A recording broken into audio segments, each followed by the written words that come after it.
পর্যটকদের সহায়তার জন্য বাম আমলে চালু হয়েছিল পর্যটন তথ্য কেন্দ্র। সেটি দীর্ঘদিন ধরেই তালাবন্ধ। একই সঙ্গে বন্ধ ওই কেন্দ্রের পিছনে থাকা পুরসভার থিমেটিক পার্ক ও নিজস্ব জোন, যা তৈরিতে খরচ হয়েছিল 12 লক্ষ টাকা। 2007 সালের 14 সেপ্টেম্বর ঝাড়গ্রাম পুরসভার উদ্যোগে আনুষ্ঠানিকভাবে ওই তথ্য কেন্দ্র চালু হয়েছিল।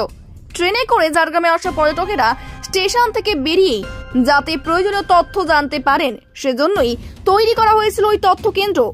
ভাড়ার গাড়ির সঙ্গে যোগাযোগ করা এবং প্রয়োজনীয় ফোন নাম্বার দেওয়ার জন্য ওই কেন্দ্রে থাকতেন পুরসভার অস্থায়ী কর্মীরা। উদ্বোধনের বছর খানেক পরই জঙ্গলমহলে অশান্তি শুরু হয়ে যায়, বন্ধ হয়ে যায় ওই কেন্দ্র। 2012 সালে বাম পুর বোর্ডের উদ্যোগে ফের চালু হয়, পুরো কর জমা নেওয়ার ব্যবস্থা করা হয়।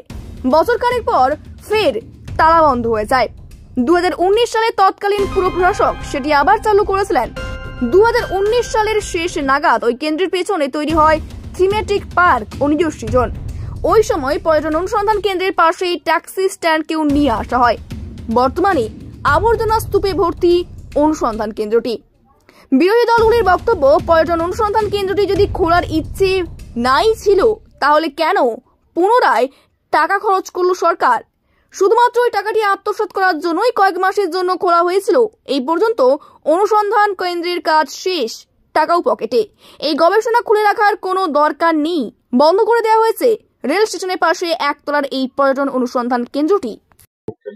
পুরোটাই বঞ্চিত, 100% বঞ্চিত। যেখানে পর্যটন তথ্য কেন্দ্র, টুরিস্ট রেস্ট রুম রয়েছে, সেখানে টুরিস্টরা তো আমার মনে হয় না কোনো রকম ফেসিলিটিস পায় বলে বা কোনো রকম তথ্য সংগ্রহ করতে পারে বলে, কারণ এটা তো একদম হান্টেড হাউস হয়ে পড়ে আছে। আর পেছনের যে পার্কটা, ওটা তো পুরো ফ্লপ একটা।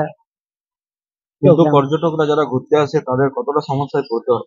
প্রচুর প্রচুর সমস্যা, কারণ তারা ঠিকঠাক ইনফরমেশন গুলো পায় না এবং তাদের ওই রকম অনেক রকম অসুবিধায় পড়তে হয়।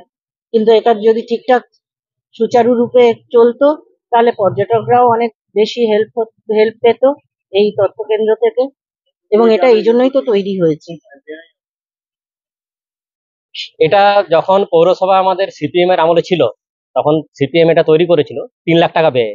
সিপিএম রোজগার করে ঘর চলে গেল, তারপরে সরকার চলে এলো তৃণমূল কংগ্রেস দেখলো যে এখানে তো আমাদের কিছু রোজগার নাই, তাহলে আমরা বিকল্প কি ব্যবস্থা করি না, ওর পিছন দিকে একটা সরু গলি দিয়ে ঢুকে একটা সেলফি পার্ক করে দিল 12 লাখ টাকা প্রজেক্টে। ওরা ওদের টাকা নিয়ে ঘর চলে গেল। পার্ক এখন পড়ে আছে, তালা এখন চাবি দিয়ে খোলা যাবে না। এই পার্ক এখন এইভাবে অবস্থায় পড়ে আছে। এবং সন্ধ্যেবেলা কি হয়, এখানে মদের ঠেক বসে, জুয়ার ঠেক বসে।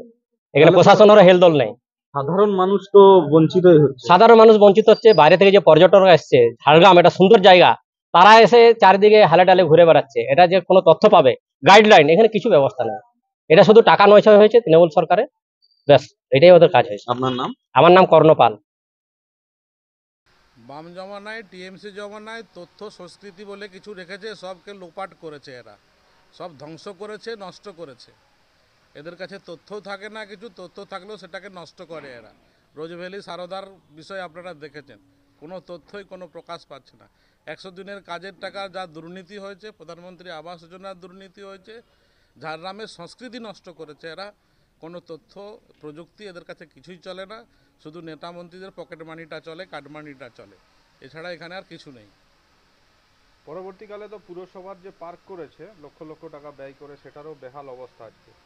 সেলা টাকা মারার জন্য করেছে, যেখান থেকে পকেটে টাকা আসবে সেই প্রজেক্টে এরা নেয়, আর তাই হয়েছে এখানে। করার তো করে, টাকাটাও পকেটে যায়, তারপরে দেখার লোক থাকে না। হ্যাঁ, এখানে একটা তথ্য কেন্দ্র 2007 সালে তৈরি হয়েছিল। এটা তৈরি হওয়ার পরে এখানে কিছু স্টাফও বোধহয় নিয়োগ হয়েছিল, বসে থাকতো কয়েক মাস দেখা গেছে। আর পাশে একটা ট্যাক্সি স্ট্যান্ডও করে দেওয়া হয়েছিল, যাতে পর্যটকরা স্টেশন থেকে নেমে ওখানে ট্যাক্সি পায় আর এখানে কিছু হেল্প পায়, যে কোথায় যাবো ঘুরতে এই সমস্ত। কিন্তু বেশি দিন ওটা টেকেনি, কয়েক মাসের পরেই এটা বন্ধ হয়ে গেছে। দেখা গেছে ওই বামফ্রন্ট সরকার চলে গেছে, তারপরে টিএমসি সরকার এসছে, তারা এটাকে আরো একটু ভালোভাবে সাজিয়েছে, পাশে একটা পার্ক বানিয়েছে। কিন্তু বানানোই হয়েছে, ওটা কিন্তু চালু হয়নি। এখন তো পুরো দেখা যাচ্ছে আগাছায় ভর্তি হয়ে গেছে, তালা লাগানো রয়েছে। আর এই পর্যটন কেন্দ্রটা অ্যাকচুয়ালি সত্যি দরকার ছিল। আমি অ্যাকচুয়ালি হোটেল ব্যবসার সঙ্গেও যুক্ত, আমরা ফিল করি এটা, যে আমাদের পর্যটকরা যখন আসেন, আমাদের হোটেলে আসেন, তখন ওনারা একটা গাইড চান, কোথায় যাবেন ঘুরতে, এই সমস্ত হেল্পগুলো চান, এটা আমাদেরকেই করতে হয়। সেটা সরকারি সহায়তায় যদি হতো, তাহলে এখানে কিছু কর্মসংস্থানও হতো এখানে কিছু গাইডরা তাদের এদের সাথে পর্যটকদের সাথে যেতে পারতো, তাদেরও একটা ইনকাম হতো, সেসব কিছুই হয়নি। হওয়ার স্কোপ ছিল, হয়তো ভালো ইচ্ছা ছিল তাই তৈরিও হয়েছিল, কিন্তু দীর্ঘদিন তালাবন্ধ হয়ে পড়ে রয়েছে, কিছুই হয়নি।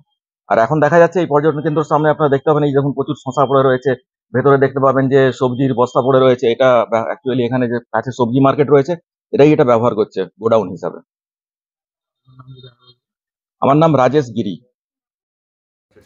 হ্যাঁ, পর্যটন দপ্তরের সাথে কথা বলে আমরা এটা কিভাবে মানুষের স্বার্থে যদি আমরা কাজে লাগাতে পারি তাহলে খুবই ভালো হবে। কেন কি ঝাড়গ্রাম আমাদের অরণ্য সুন্দরী ঝাড়গ্রাম, এখানে পর্যটন ক্ষেত্র অনেকগুলো আছে, আর পর্যটকগুলোও আসছে। ওরা যদি মানে ভালো পরিষেবা পায়, ভালো সুবিধা সুযোগ পায় ঝাড়গ্রাম জানার জন্য, তাহলে আমরা নিশ্চয়ই সেটির প্রতি একটা দৃষ্টি আকর্ষণ করবো। Thank you.